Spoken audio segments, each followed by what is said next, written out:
Hello foodies, the દેવ્યાનીઝ કિચનમાં તમારું સ્વાગત છે. આજે આપણે વેલેન્ટાઇન સ્પેશિયલ અલગ અલગ શેપ્સની ડ્રાયફ્રૂટ્સ ચોકલેટ બનાવવાના છીએ. આજે આપણે ચોકલેટ કમ્પાઉન્ડમાંથી મિક્સ કરી ચોકલેટ બનાવવાના છીએ. આ રીતની ચોકલેટ સ્લેબ તમને માર્કેટમાં ઇઝીલી મળી જશે. અહીં આપણે ડબલ બોઇલર મેથડથી ચોકલેટ બનાવીશું.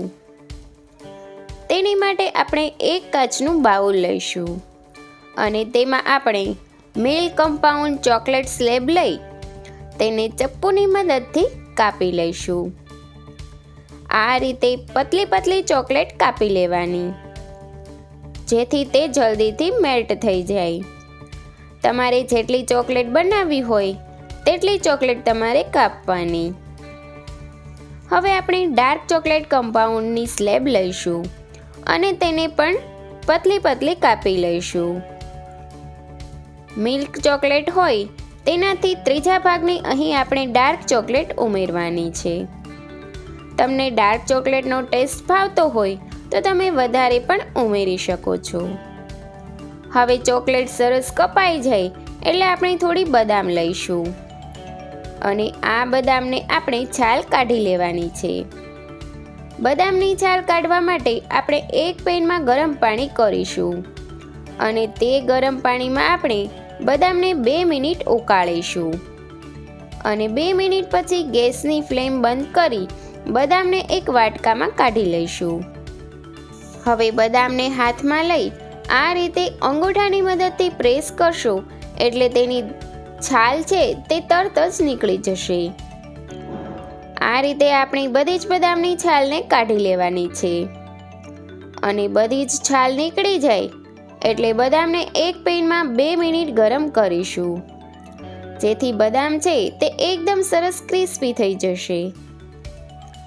હવે તેને એક ડીશમાં કાઢી લઈશું અને હવે આપણે જે બદામ ગરમ કરી હતી તે ગરમ પાણી હતું તેને ફરી ગેસ ઉપર મૂકીશું અને તેને ફરી ગરમ કરીશું.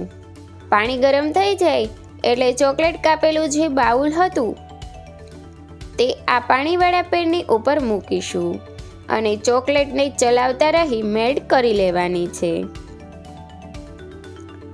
આ રીતે ચોકલેટ મેલ્ટ કરવાની રીતને ડબલ બોઇલર મેથડ કહેવામાં આવે છે.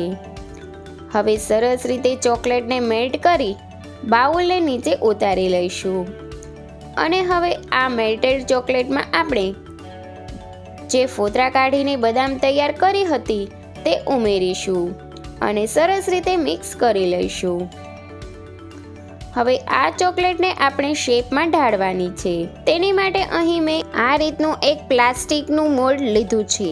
તેમાં આપણે આ મેલ્ટેડ ચોકલેટ ભરી દઈશું.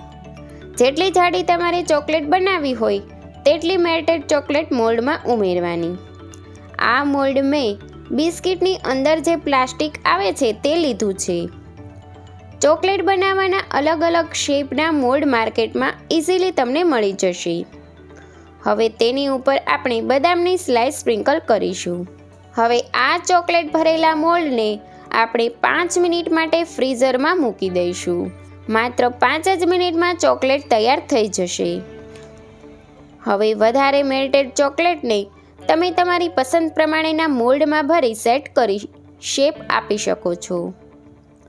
અહીં મેં મારી પસંદ પ્રમાણેના અલગ અલગ ચોકલેટ બનાવી લીધી છે. અહીં હું તમને એક બીજી રીતે ચોકલેટ શેપ બનાવતા શીખવીશ. સૌપ્રથમ આપણે એક વાટકીમાં પાણી ભરી તેમાં કોઈ પણ એક સ્ટીક મૂકી તેને બરફ કરી લેવાની. આ રીતે તમે જોઈ શકતા હશો. હવે ચોકલેટને મેલ્ટ કરી લેવાની અને થોડી ઠંડી થવા દેવાની અને થોડી ઠંડી થઈ જાય પછી બરફવાળું મોલ્ડ હાથમાં લઈ ચમચીની મદદથી ચોકલેટ તેની ઉપર નાખવાની. બધી જ જગ્યાએ સરસ રીતે ચોકલેટ લાગી જાય પછી તેને ફ્રીઝરમાં સેટ થવા માટે મૂકી દેવાની.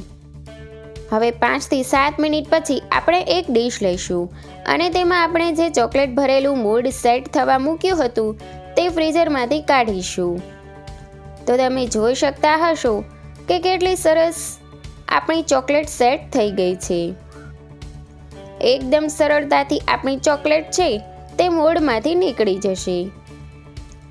તો બની છે ને એકદમ સરસ, જોતા જ ખાવાનું મન થઈ જાય તેવી આપણી ડ્રાયફ્રૂટ્સ ચોકલેટ. તે જ રીતે બીજા મોલ્ડમાંથી પણ ચોકલેટ કાઢી લઈશું. અને હવે આ બરફના મોલ્ડવાળી ચોકલેટ પણ અલગ કરી લઈએ. તો આ રીતે હળવા હાથે તેને બરફથી અલગ કરી લેવાની છે. તો બન્યું છે ને એકદમ મસ્ત ચોકલેટ બાસ્કેટ. હવે તેમાં તમે ડ્રાયફ્રૂટ્સ મૂકીને પ્રેઝન્ટ કરી શકો છો. કેટલું સરસ લાગે છે આપણું આ ડ્રાયફ્રૂટ્સ ચોકલેટ બાસ્કેટ. એ જ રીતે બરફની ક્યુબમાંથી પણ આપણે આવા નાના નાના ચોકલેટ બાસ્કેટ બનાવી શકીએ છીએ. હવે આ ડ્રાયફ્રૂટ્સ ચોકલેટને હું તમને કટ કરીને બતાવીશ. તો ચોપર પેડ લઈશું. હવે તેમાં આ ચોકલેટ મૂકી તેની ધારદાર ચપ્પુ વડે કાપીશું.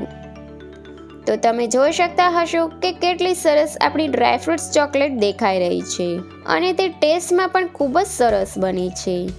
તે જ રીતે હું બીજી ચોકલેટને પણ કાપીને બતાવીશ.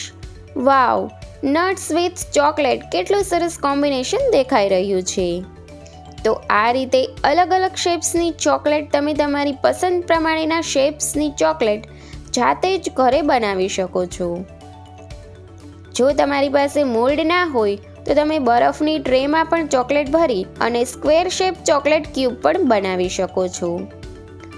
જોતા જ મોંમાં પાણી આવી જાય તેવી બની છે ને એકદમ મસ્ત નટ્સ ચોકલેટ્સ. તો આ રીતે તમે પણ ઘરે એકવાર જરૂર બનાવજો.